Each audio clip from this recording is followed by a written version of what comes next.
Sting and Should I Ever Lose My Faith in You. But tonight's is slightly different. It's a whole new one. It sounds just like this. There. If you think you know what it is or who it is, no clues yet, because I'm sure your ears could be working just really quite well. 0845 30 50 007. You can text in 07786 200 951, and you can email sue.marchant@bbc.co.uk. Let's welcome my next guest now, Sandra Lester. Hello, Sandra. Hi there. Now, you're a poet, writer. You do all kinds of things, don't you? I do. So when did writing start for you? Early in my life, actually, I did start writing poetry when I was a child, and it developed a little bit more in my teenage years as you become a little bit more angst-ridden, shall we say.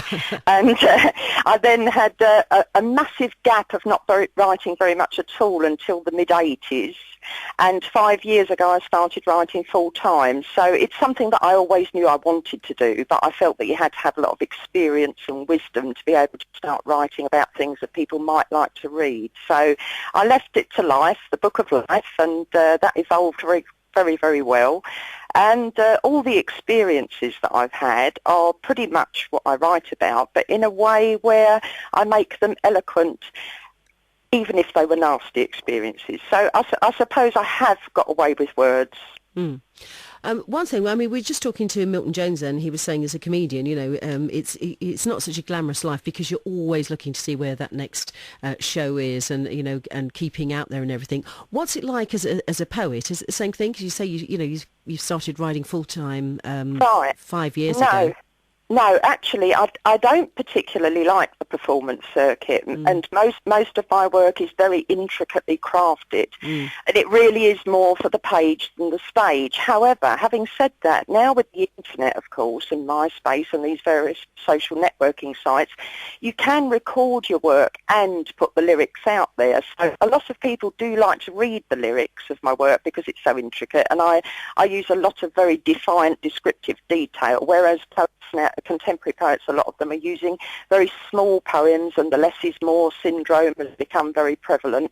I tend to rebel against any kind of lyrical dictatorship. So I tend to look for something that's going to be more radical and something that people are perhaps going to have a different polarity of thought about, and look at longer words and be defiant about that descriptive detail in order that people can enjoy words, really. I feel I'm a very slick lexicographer, shall we say. And also, I mean, as a woman, is it any easier for women in poetry as it is men, or is it because poetry, it's always been there, and we, there's the great classics and everything, but very much so, particularly in, I would say, probably the last 5 years or so, poetry has come to the forefront again.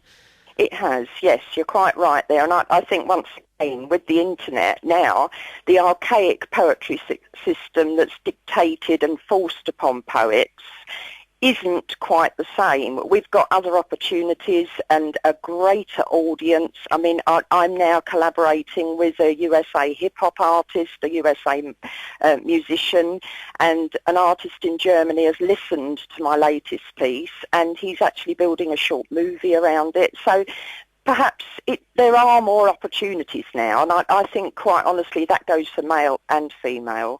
The male-dominated cliques in the British UK literati, and I call them the megalomaniacs, they still exist. But with the internet, we don't have to be held back by those imposed dictators. We can actually put our words out there, and the more radical people are quite happy to do that. They'll risk life and limb. And my work tends to go into two categories. I utilise graphorealism, which is a new, unique literary style that I've developed. Now, that is very, very much involved with psychology and looking at things on a much, much deeper level. I'm a spiritual medium, and a lot of the work that I do incorporates my connectedness to spirituality and deals with repressed trauma and so on and so forth. As an ex-hypnotherapist, I suppose I'm a very analytical type of person, and I utilise my work as deep analysis of my own psyche and a reflection perhaps of others.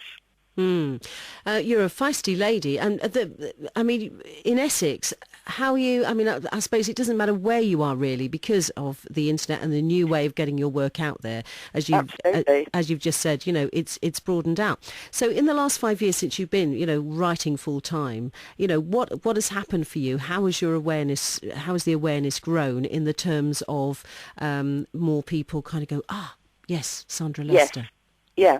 I tend to have a lot of intellectuals, actually. I've got quite an underground following, and I feel quite humbled, to be honest, Sue, because I've had 2 reviews from honorary professors, and quite honestly, I don't think anybody could have dreamed of having them. I mean, one of them has just said, which is so wonderful, about my poem, The Panjandrum of Quondam, which is a tribute to Vladimir Mayakovsky. He's my main muse and mentor in spirit, the great Russian revolutionary. And Professor Batten has just put a lovely big piece in his USA Literary Journal, Red Herrings, about the Panjandrum of Quondam, and he said her words intimidate the intellect of the world's greatest philosophers. And it's almost like I feel like saying, well, it can't get any better than that. You know what I mean? It's like, yeah, it is fantastic. And another honorary professor has said I'm the Tracy Emin of the written word. It's a bed everybody needs to lie in and explore. So I've had some fantastic reviews. I've published 2 major poetry collections and 2 slim volumes. The first slim volume, Candy Cotton Kid and the Faustian Wolf, that's about Sylvia Plath. It's a new theory on her life and suicide and her life with Ted Hughes, the poet laureate. And I've written it in free verse, so that's quite unusual. And that was my first publication, and that was nominated for an award.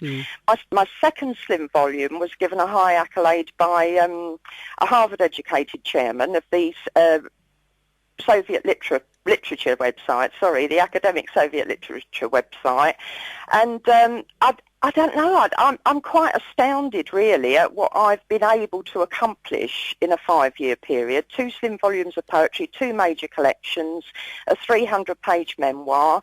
This is my 3rd recording. The 2 recordings that I've done previous to this are now in the South Bank Centre Poetry Library.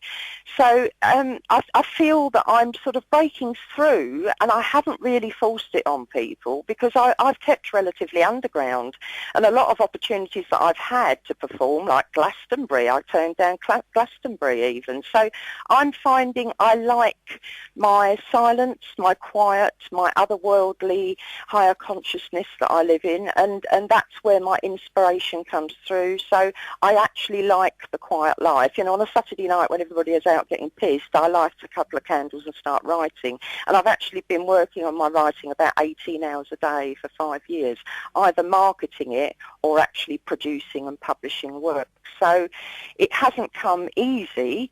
I'm a real disciplinarian, and it's a great passion of mine. So I do give advice to people and say, look, if you want to make it as a writer, you've got to be prepared to put in the hours, because there's so much competition out there. You've got to come up with something new. You've got to provoke a new polarity of thought and leave behind a support structure so that in years to come, perhaps somebody will be sitting, as I was, in a cold little asbestos hut where I wrote most of my first poetry collection, believe it or not, in sub-zero temperatures.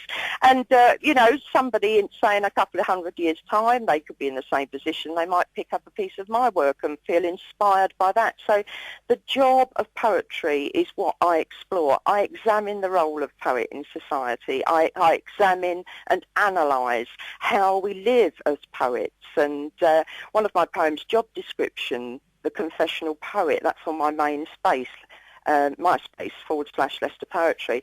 That really does sum everything up, because the writing process itself, you learn so much about yourself and what's deeply residing inside you, that the writing process itself is an important issue to discuss with other writers, because it can be a lonely process.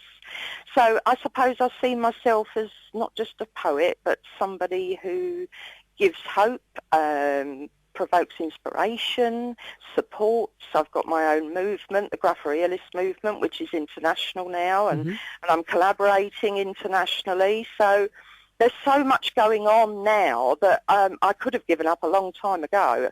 3 bouts of homelessness in 5 years in the name of poetry, and Wow. you know, it's been a very, very hard process, but I look at what I've accomplished, and quite honestly, there's no money, but the reviews